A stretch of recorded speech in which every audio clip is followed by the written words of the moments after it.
Good evening, ladies and gentlemen. How are we doing? I hope you're all good. Sorry, a couple minutes late, but hey, it's all good because I am joined for the first time by Ram, who, if you guys are a fan of the Football Terrace, he does a lot of shows on there and been in the studio a few times. I'm right in saying. So, welcome to the Tatpod, mate. How you doing?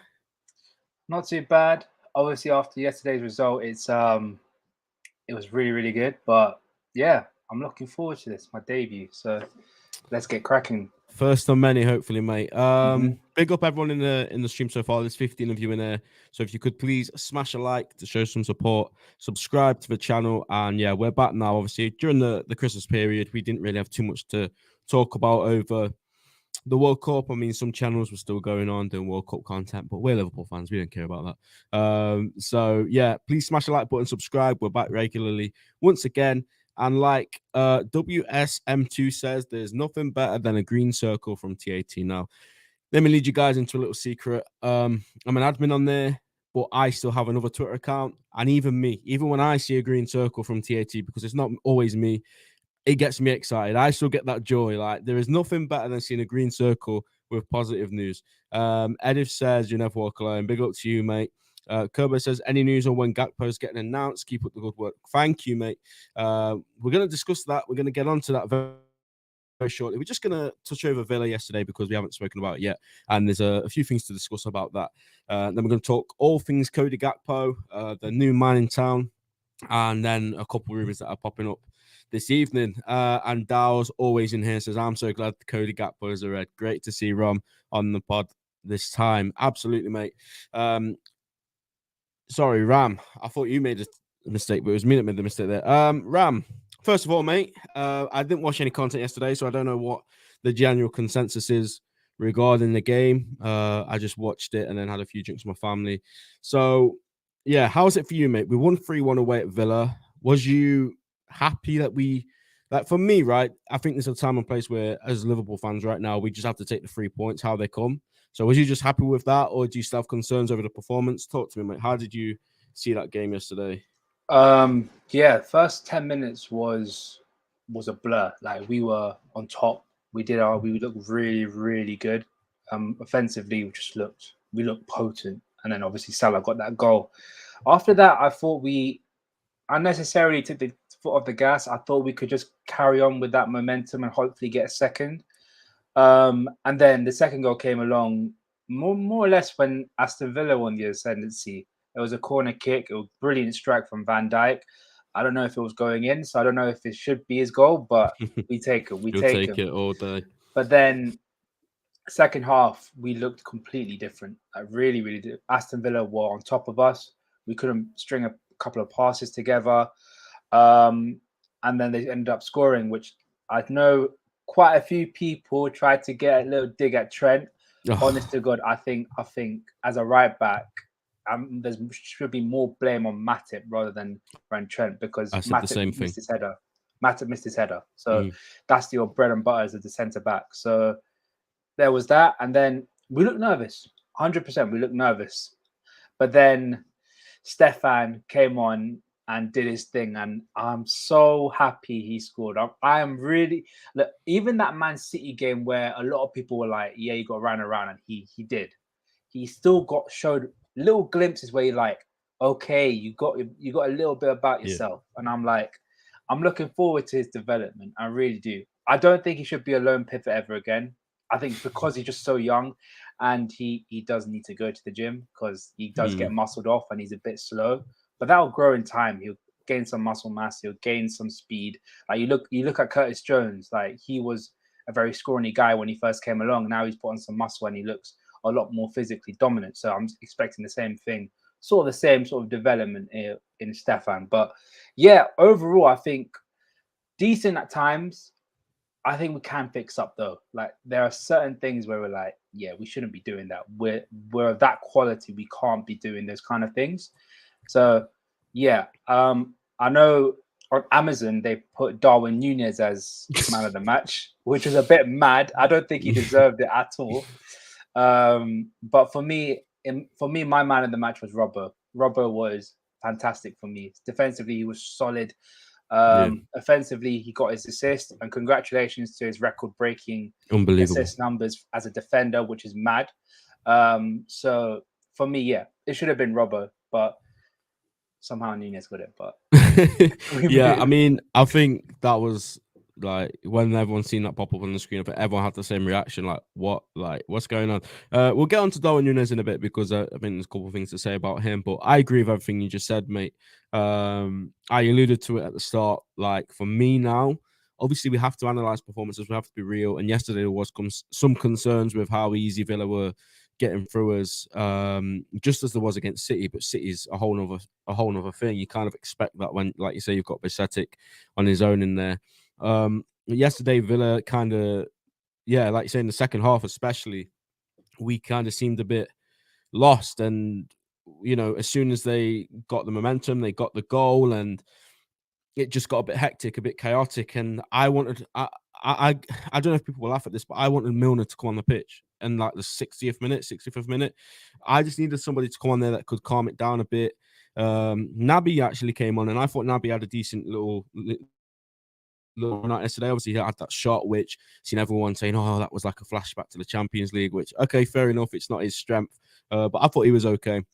But like you say, mate, it's just nice to get a win away from home. They've been few and far between this season, haven't they? So, first and foremost, the 3 points is the most important thing, and the performance and the mistakes that were made, I'm sure, will be looked at closely as the week goes on. But I mean, the goals, I loved all the goals, to be fair. The first one, Trent Alexander-Arnold, and I know you're always defending this guy against people that like to run agendas on maybe sometimes, but for that goal yesterday, the first one, the ball he played to Robertson was absolutely ridiculous, and that was more of Trent. And I seen as soon as he played that ball to Robertson and we scored from it, Thiago just ran up to Trent and started celebrating with him because he knew that he played such an important role in that goal. And I think Trent had a really good game. There was that moment as well in the box where, and this really wound me up because he did an exceptional tackle from behind. He's kind of come around his man, won the ball in the box, and the Amazon commentary team said that's clumsy defending from Alexander-Arnold. Now, had Trent not have won the ball and given away a penalty, they would have been like, oh, that's why, he can't defend and he does this. And then the moment he does a unbelievable tackle in the box, they brand it as clumsy defending. And that kind of annoyed me because I thought Trent was okay yesterday defensively and a lot more like himself. And I think there was a comment here as well about Robertson. Here we go. Rory says Robbo was a dynamo yesterday. Energy out wide, defended the back post, and that touch for the Salah goal was clinical. My man of the match. I think he was a lot of people's man of the match as well. He was Ram's man of the match. Mine, on the face of it, I think after the game, after not watching anything back, just from muscle memory and whatever, mine was Virgil. I thought Virgil was looking more like him, the Virgil van Dijk we all know, because obviously there was that agenda going around. Is he saving himself for the World Cup? Is he throwing everything into it? And yesterday, I thought he threw everything into that game, and he was commanding. He won absolutely everything that came his way, and it just looked more like Virgil van Dijk that we all love and know. Let's get into some more comments before we continue. Just a quick. That comment, that last thing you said about saving himself for the World Cup, that performance, when I saw it, I was like, bro, you're a mug. You're a mug. You definitely saved yourself for that World Cup, man. I'm like,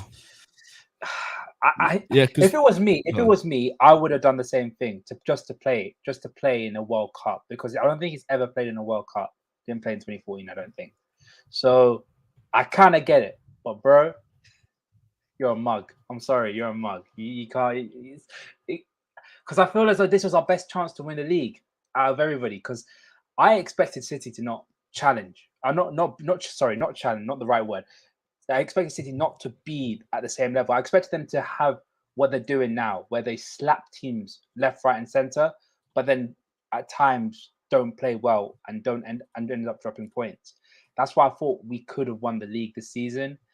And performances like him, like Verge, Trent, and people like that at the start of the season kind of disappointed me. And I thought we could have done something, but sadly, maybe, we'll never know. But it's a good point, and maybe there is some truth into there. And just before we move on to other stuff, the last thing, 'cause I think we've covered pretty much all bases already on the Villa game. I don't think there's too much point dwelling on that because we have got other things to talk about. We're just going to finish talking about the game with Darwin Nunez, mate. And WSM2 says, big up you, mate, for watching the stream. Hope you're well. Darwin does everything right except from finishing. I'm sure he'll eventually start scoring a lot for the Reds. I've seen a lot of, what's the word? Contrast regarding Nunez yesterday. Some people saying give him time, he'll put these chances away. Some are already kind of like lost patience with him. Where you at, mate? What are you saying? Are you still thinking that he's gonna start scoring the shed loads of goals? Because let's be real, like he is getting the chances, and if he wasn't, that would be worrying, right? I'm with you with that. If he wasn't getting the chances, like say your Lukaku last season for Chelsea, then I'd be increasingly concerned about his performances. But I kind of expected this at the start. If he did this at the start of the season and his numbers didn't and said like instead of having like double digits GA, had about 5 goals and 1 assist up until today or yesterday, then 100% I would have been on his case being like, mate, you cost us so much money, you need to start doing something at least. But I expect him to have this kind of performances. Like I expected him to have purple patches, He had a little purple patch again from like period between Arsenal and Southampton, and then period before that, Fulham, he played really well, then got the red card. So I expected him to have a little bit of inconsistency. I'm not fully out. I don't like the case of people saying get him out. He's useless because he's shown that he's got a little bit of something about him, and he's only 23. So that's why I'm going to be a little bit more patient. He's shown something at least. He's at least shown something that saying like, okay, you could be a Liverpool player. But yeah, some of the people that go on and say that I'm already done with him, like I feel as those agendas, man. Like it really is. Like people want. They made their mind up on him before he even kicked the ball. Look, exactly. And for me, I made up my mind on who I wanted to bring in. Everyone knows on the terrace if they've watched the terrace. I wanted Lewandowski to come to Liverpool. That was my guy. But we ended up getting Nunez, and I was like, okay, this is going to be a little bit of a risk, but we'll see what happens. I'm still going to back the dude. Seeing as though he's done something, I'm like, cool. He could stay. I think he's going to be a proper player given the right time and given the amount of bleeding in we could do with the team. So I expect him to do all what he's doing right now, but the hate from rivals, I don't care because rivals, it's them. That's their job. They're meant to put our players down. That's how they roll. But from our own fans, then it's a bit like, come on, we're better than this. That's how I see it. 100% agree with you, mate. Look, as soon as we signed Nunez, I liked him, and there's been 2 games for me where he let me down so far, and 2 games where I do think my patience was running thin, but that's nothing. That's not me saying that he's a flop. That's not me saying I'm done with him. That's just me being honest as a fan. The first game was Crystal Palace. I was at the game. We were well in that game, started really well. He gets sent off. We draw, which I think was one of the first times we dropped points this season, which didn't help us out at all. So that was really a stab in the back to all the fans so early on in his career. I think he's learned from that. He's not really been involved in too much of that kind of stuff since. And then yesterday, for me, I was almost ripping my hair out. And this is just normal. If that was Salah, I'd be saying the same thing. If that was anyone else, Firmino, Jota, Diaz, any other forward that has that amount of chances for us and misses them, I would be saying the same thing. So it's not just me sat here, slandering Nunez differently as I would to any other player, because I know, you could say Salah and Diogo and all those guys probably have credit in the bank for Liverpool, but at the end of the day, credit in the bank can only get you so far. And when, leagues are done by fine margins, and I do think the top 4 race will be fine margins again, you need your big players, your big money players to start scoring and doing something more. And I was happy with his work rate. Everything else he did yesterday, I was happy with. It was just putting the ball in the back of the net. And I think there's only so many times I can defend him. And I think he will start scoring like 100%. He's getting too many good chances not to score. I think it's a game at Anfield with the home fans behind him. Hopefully in the Leicester game, because let's be real, they're not very good at the minute. So hopefully that game he'll get 1 or 2 goals and he'll kick on. If not, the Wolves Cup game is coming up again soon. And I think we've got Brentford away, I believe, before that. So yeah, that's going to be a tough one. But there's a couple games at home where I think you just play Nunez, you try and let him get a goal or two, and he'll kick on and he'll score goals. Because, like I keep saying it, he's getting too many good chances for him not to start putting that ball in the back of the net. And he's already on 9 goals. And when we signed him, I said if he gets 17 to 20 in his first season, I think that's okay. And he's on course to do that. So, he's just got to start doing it soon, mate, because we won, so it doesn't really matter that he missed chances. But if that was a game where we didn't win, then it would be on his hands almost. We've seen that already. Like Leeds United was the one that sticks out in my mind where he had 2 1-on-1s and he didn't take one of them away, and we ended up losing that game.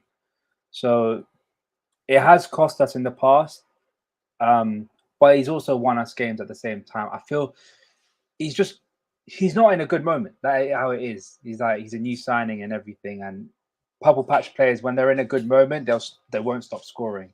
It's almost as though the World Cup came at the wrong time because he was scoring goals left, right, and center, and then Uruguay didn't do that well in the World Cup, and then he came back and missed a couple of really good opportunities against City and obviously against Villa. So hopefully at Anfield, who feel a lot of home, and the crowd won't give him that much stick and they'll support him.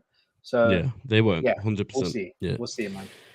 Yeah, absolutely. And guys, I'm seeing all your comments. We're going to start talking about transfer stuff because that's what everyone's here for. We had to just talk about Villa because we need to talk about every game.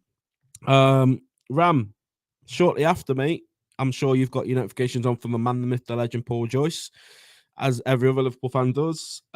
He sent Liverpool Twitter into absolute meltdown in a good way.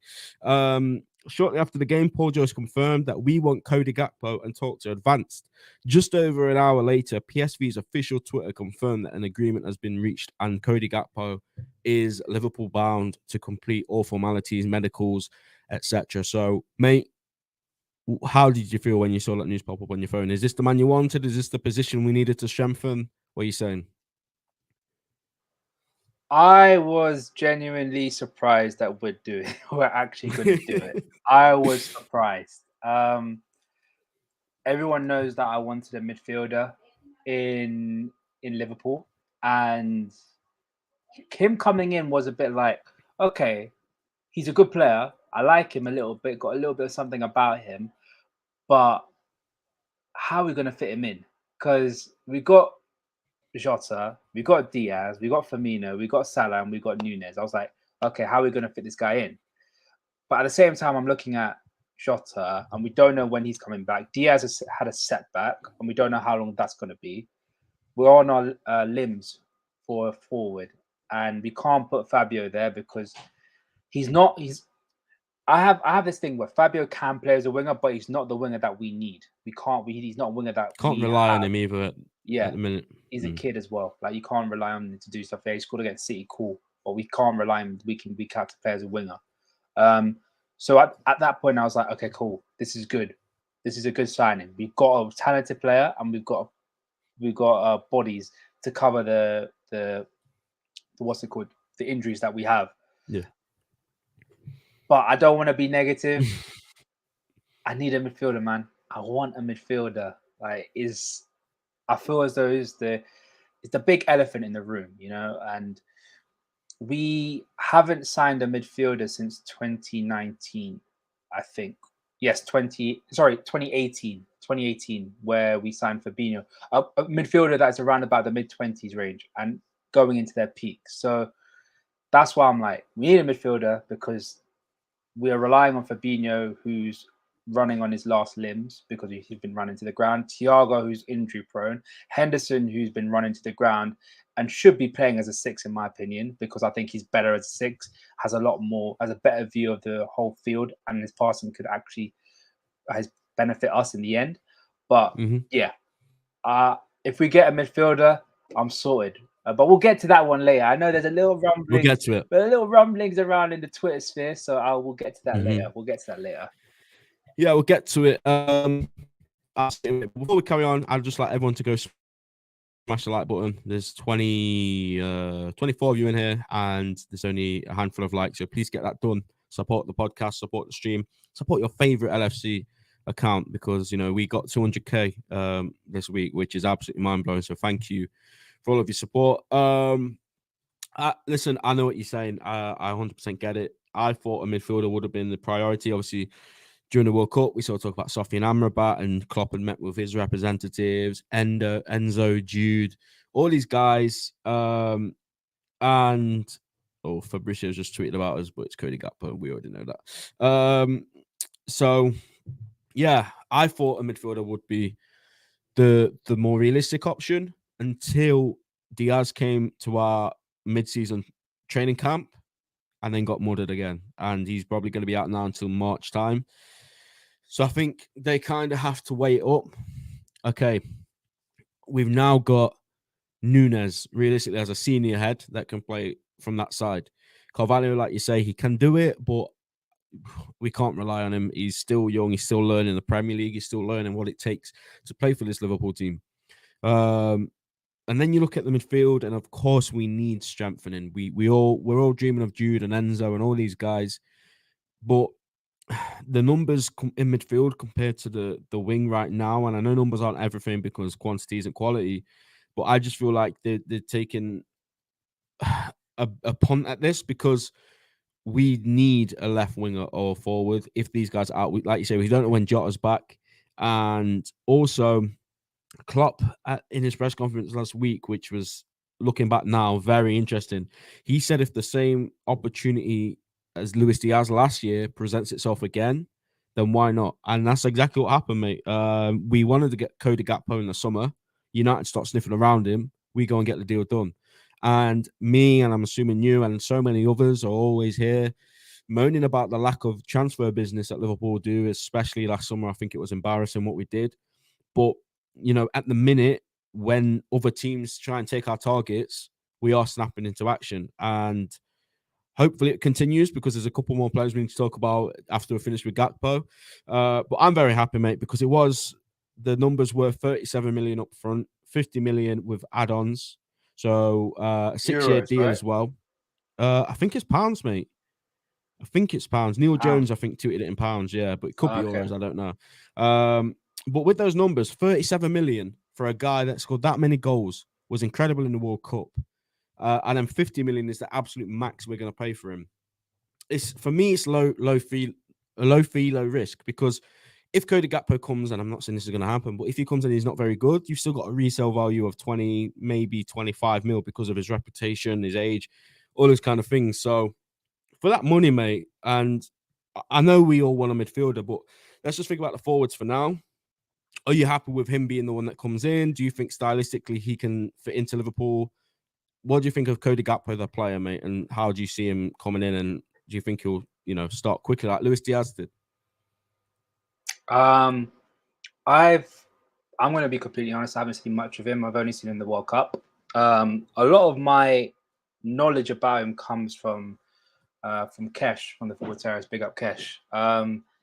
He said something last night about Gakpo, and he was like, "We have to be patient with him, and we have to be mindful of the fact that he's still very raw, even though he's young but old at the same time. He's heading into those prime years at the start. We have to be a little bit patient, and Klopp needs to get his hands on him and mold him into the player that he wants him to be, because he's sort of struggling to find what kind of player he is, because he gets goals. He's tall, but he's quite skillful at the same time, and quite fast. So he's a bit like, what do I do? I don't really have a kind of position that I'm really solid at, because he plays well as a striker, but also does well on the left wing. So it's like, we have to be patient, see what this guy can do, hopefully make a massive impact at the start, frightens the lights out of defenders, the usual stuff. And yeah, it could be a great player to have in the future, because after Luis Diaz, I don't think we have anyone else. But I want to go back to it. Like, so we already have Luis Diaz, we have Darwin Nunez, we have Jota, and my theory is Bobby Firmino is going to be leaving this summer. I agree, 100%. He's leaving. It Which doesn't is make gonna, sense to have 8 forwards. yeah, and it'll make me sad to see him go, but we'll have to see. We'll have to see what happens, man. Really. I agree, and I think that is obviously just our opinion. We don't know that Liverpool could offer him a new deal and whatever. But I just, like I just said, I don't see a world where we go in with 7 or 8 forwards. Could be wrong, but let's see. But Cody Gakpo this season, 13 goals and 17 assists in 24 games for PSV. Obviously 3 goals in 5 in the World Cup, I believe it was. And yeah, I think Virgil van Dijk, of course, has had a big role to play this transfer. Probably putting a word down his ear, and I remember him saying that, he shouldn't go to United in the press, and it seems like he's happy to bring his mate in. And look, I think it's important to have those links in the team of players that know each other, that play internationally, that get on with each other. And again, I'm in the same boat as you, mate. I haven't seen too much of him, but from what I have seen and the goals I've seen him score, he looks like he'll be useful. He looks like he starts from the left, drifts more centrally, whacks his shots into the corners of the goal. And some of his goals give me Sadio Mane vibes, to be fair, the way he finishes them. And like you say, he's raw. He's still got a lot to learn. 23 years of age, which is, kind of like the sweet spot that we're looking at right now, isn't it? Like, we seem to go for that 23, 25 bracket. So I'm excited to see him in action, to be fair. Fabrizio has just said that Liverpool are planning for Cody Gakpo to arrive in England tonight and then complete his move. If everything goes to plan with logistical stuff, the main part of the medical test will take place tomorrow. So maybe tomorrow, some sort of announcement, or maybe the day after. But I think, and just finishing on Cody Gakpo, before we start talking about the other rumors that are floating about tonight, like I said earlier, we have that Wolves game in the cup. Do you think that's going to be a good opportunity to just chuck him in and see what he's made of? Yeah, give him because he's already got a little bit of momentum in the World Cup. So I think sharpness will be the last thing that will be on people's mind. Maybe to come off the bench and see what he's all about, get him used to the climate and the pace of Premier League football, because it is Wolves at the end of the day. And it'll be a good opportunity to get forward in the cups, man, because I want us to win more trophies. Like we were so close to winning all 4 last season. Yeah. I want us just to at least win a trophy, even if it is an FA Cup. I want a major trophy, and if you want to call it a minor trophy. So if a Champions League and FA Cup comes along, it just makes Klopp's tenure seem a lot better than what rivals want to make it out to be. So I think it will be a great opportunity to bring him on against Wolves. Like it is. So yeah, that's how I see it. And hopefully, if he's getting the number 18 shirt, he could be just as impactful as our previous Dutch number 18 was. So is that what you think? Is that been said that he's getting that, or is that you just because I've not seen about his number? I mean, number 18's available. I thought he'd go for 10. Or do you not think he's nah, not 10. I think 10. I don't think you'll get 10. I think the Liverpool people behind the scenes will be like, Dirk Kuyt used to wear number 18, and obviously you're Dutch as well, and you're a forward, and you play the same position as him more or less. Might as well take that from him and continue the trend. Yeah, let's see. We'll find out all of the finer details in the next couple of days after he's completed his move officially. I mean, PSV have literally confirmed it, but our guys, especially after a certain French midfielder, things now. So let's wait and see what happens. Moving on then to another player who is, again, that Twitter is in absolute meltdown right now. There's been about 10 clubs that have been linked with this guy in the last hour. Newcastle, Chelsea, United, Liverpool, Madrid. Well, the elephant in the room, and Cam says news of Enzo Fernandez link to Chelsea reliable from CM Journal. The reality is, at this stage, we don't really know. We're trying to find out as much information as we can. The best thing I can say is to make sure you have notifications on. And once, as soon as we get information, it will be out there and you guys will be able to see it. But if you guys haven't seen the news of Enzo Fernandez today, I'll just read out a couple of things about him. Gaston Edul has confirmed that United are front runners for Enzo, but Liverpool are in the race. And then Ojojo, who are hit and miss, it has to be said, but they have a couple things right, but a few stuff wrong. Said that Liverpool have intensified the pursuit of Enzo, with a January move being increasingly possible. Giannis Korianopoulos, I believe he broke the Kostas Tsimikas story, says that after the Gakpo deal, Liverpool will move from midfielder, signing one this window and Jude in the summer. And he's claimed that it's Enzo that we are pushing for. So, with all of this stuff, mate, well, that's set, mate. All of those rumors that I just mentioned, they're just for us. We've got all this noise about Newcastle now joining the race, Chelsea now joining the race. Where's your head at with Enzo Fernandez, mate? Because if we're getting Jude next summer, do you think this is a possibility as well, or do you think it's either or? What are you saying about Enzo? I like Enzo as a player, but I'm not sure. I don't know, because if we're getting 120 Jude, mil. that don't help. That really don't help. Is because 120 mil for Jude, you're going at the peripheries for that, because I don't think any player is worth 120 million pounds. Let's be honest. For me, especially a player that is 21 or 19 years old. You either get him that's 23 and is doing monumental things on the football pitch, like Kylian Mbappe to an extent. But even then, his price would be a lot higher than that. But that's by the by. For me, I can't see us getting Enzo and Jude at the same time. I can't. If I was to pick one or the other, I'll pick Jude over Enzo, because Jude is a lot younger.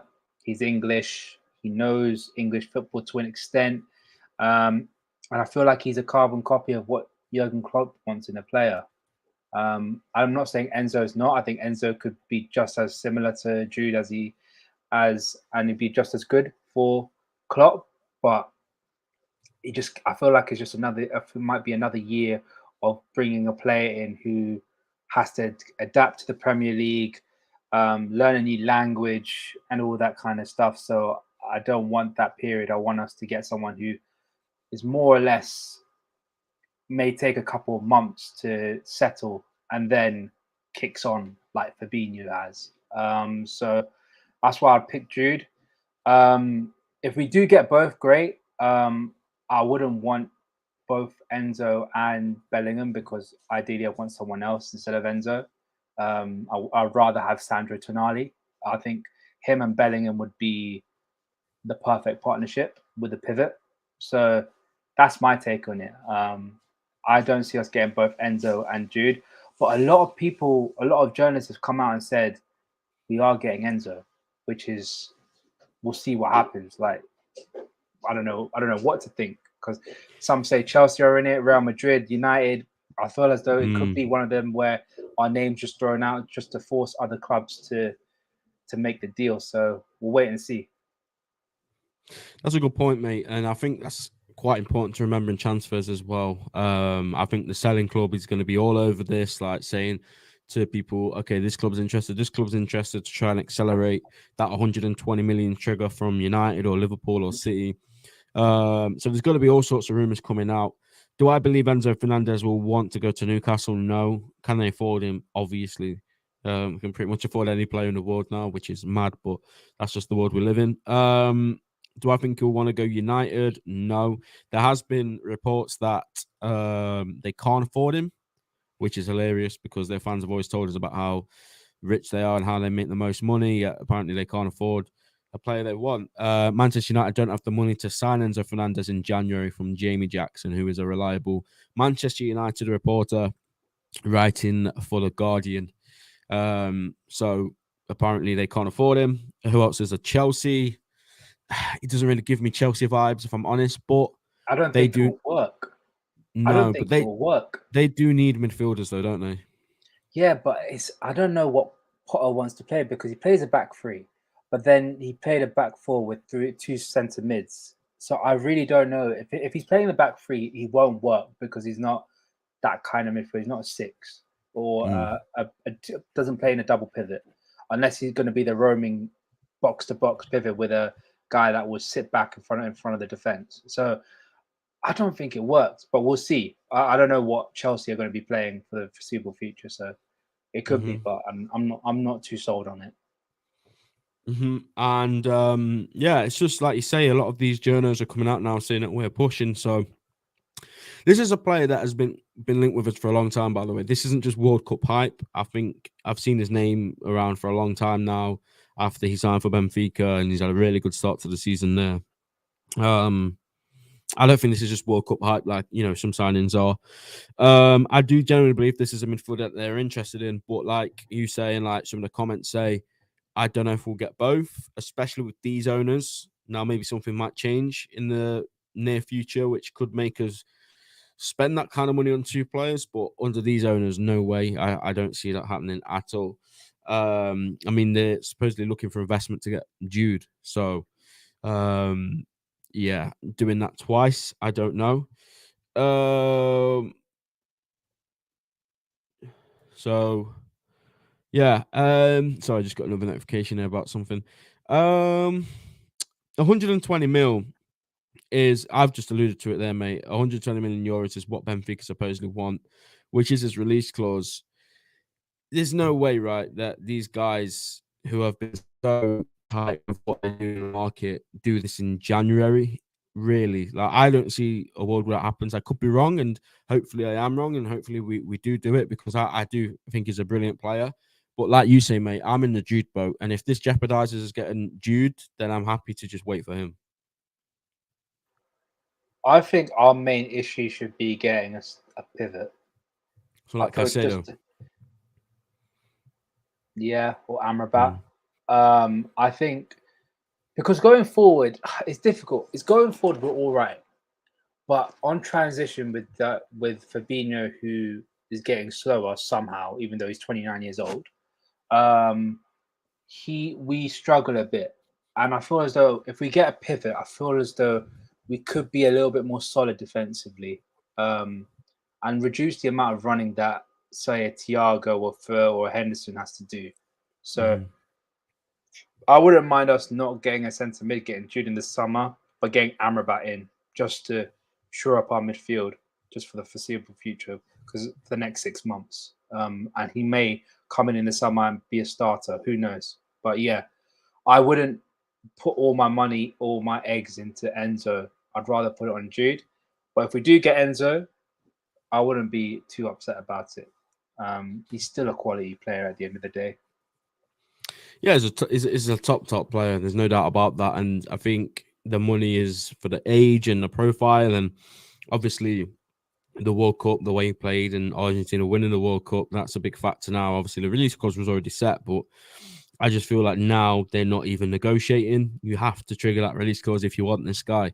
And I think somebody will. The question is who. And I just don't know. All these reports coming out, I'd like to think where there's smoke, there's fire. But again, our name's been thrown around in some mad transfer stories in my time and in your time. And if you believed everything that was out there, we'd have the best team of all time in front of us right now. So it's hard to know what's real. But like I say, if you guys keep, close attention to TAT, we have people constantly working to find out more info, the reliable info.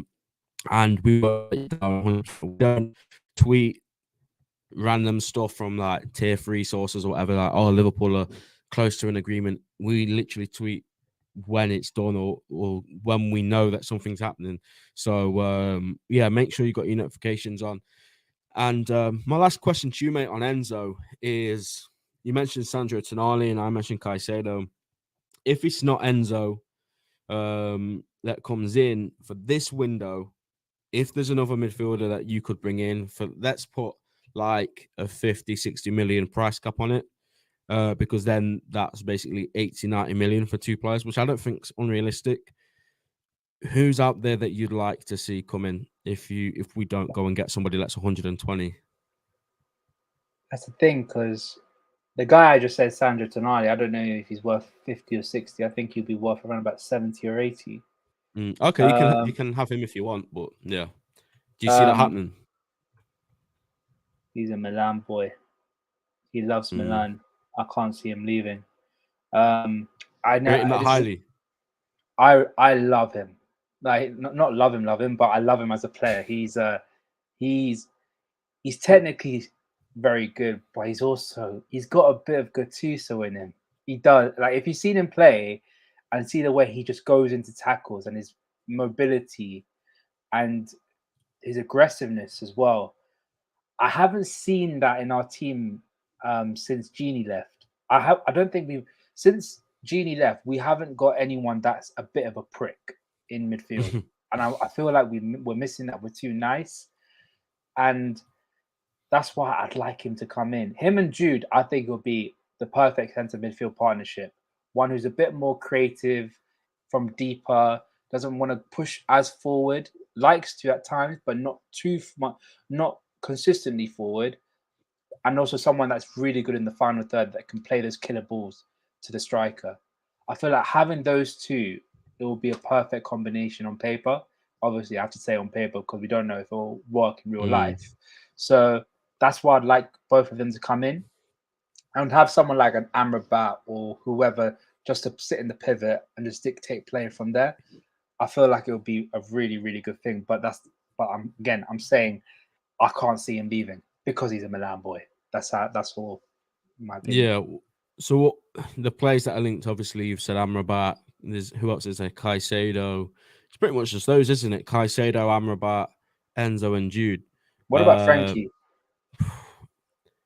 Yeah, I mean, I like Frankie. It would be an expensive one, wouldn't it? And yeah, do you think that's more of like a kind of Jude or Frankie kind of thing? Because I don't know if he's the profile that you just mentioned. You want somebody more of like a Fabinho type. So do you think that would jeopardize getting a Bellingham or?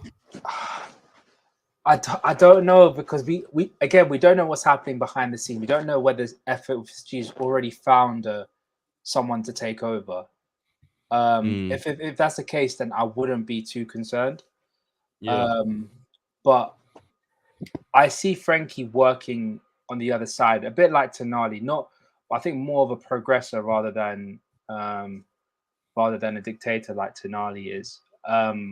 That's why I think he could work. I don't want to put him in the pivot because I feel as though we're limiting his aspects just defensive capabilities, where offensively he's just as good. So that's why I'd say I bring him in with Jude. But again, it's wishful thinking. He will cost around about 80 million plus the 250k that he earns a week. So yeah, it's wishful thinking at the end of the day. So we'll have to wait and see. I mean, that's what it is, mate. As Liverpool fans, we always have to wish and hope, and that's kind of what's killed us in recent windows. And for me, I think Jude will sign next summer. I don't know. I just got a feeling about it. I think the way he's conducted himself, the way he's spoken about us, and just everything that's leading up to him, I think he'll sign. The question is then, what else do we do? Because it can't just be Jude. I think we've all agreed on that. Everyone that I've had on this podcast and other shows I've been on, everyone said we can't just get Jude and that's it. So we do need another profile. And I've always said, like, if we're going to get 2 or 3 next summer with a midfielder, before I knew we were signing Gakpo, let's try and fast track one of them to this window, whether that's Amrabat, Caicedo. I would love Caicedo. He's my number one for that type of midfielder. I think Naby, Ox, Milner, potentially all going out. I think if you let those 3 go and bring in Moises Caicedo, I think that's unbelievable because he's kind of like he can do that dirty work, but he's also got a bit of class about him when he goes forward. And I think that's kind of what we need. And I think that's what you was alluding to earlier. And obviously, since I think in the last window, we found out we was live on air actually when the Colombian guys were saying that we tried a last-ditch attempt to get Caicedo. Since then, I've been watching Brighton a lot to see what this guy's like, and he's unbelievable for his age. He really is, and you know he's not going to be at Brighton for long. I had a sneaky feeling that he might go Chelsea, but let's see. He's the one that I want. Him and Jude, and then one more. I don't think that's too much to ask for when you're losing Naby, Milner, and Ox. 3 out. You can't just let 3 go out, can you, without replacing them? But guys, I think, we just got to see what happens. Silly season has begun. The window's not even open yet, and these links are just flying around like mad. Cody Gakpo is in the door, though, and in the next day or 2, we'll find out exactly what number he's going to wear, how much money he's going to be on, when he can play, all that good stuff. So we just got to keep the hope that something else will happen. And yeah, let's just see if these owners have one more trick up their sleeves before they potentially leave. And yeah, take it from there. Because Ram, just finishing off, mate, on this pod, everyone's saying like, oh, if FSG are leaving, then why do you expect them to invest that much money? But if we don't get top four, their value plummets, right? Yeah, because if they haven't found an owner, then the value of the club decreases exponentially because there's no Champions League football. And at the end of the day, we don't know what's happening with the pound. People forget the pound and the value of the pound could decrease given the circumstances that we're in right now. So right now, with the American owners and FSG in particular, they want to maximize on their profit. And this is probably the best time to maximize on their profit at this moment because we need investment. Clubs across the world know that when we're about or we want a player, we can't, they will offer big, they have to bump up the price an extra £10 million. And FSG model can't do that anymore. So that's why they want to sell as much as possible, get their assets, and then focus on what they want to do in terms of their sport. And I think they want to buy a basketball team to play in the NBA. So we'll see what happens. But I feel as though they want to, if it is the case that they want to maximize on their profit, bring in a bunch of players and just see if we can get top four. I think they'll have a deal within the contract when they sign it off that the new owners will have to reimburse the amount of money they spend in the transfer window. So, yeah, I think that might be the case, in my opinion.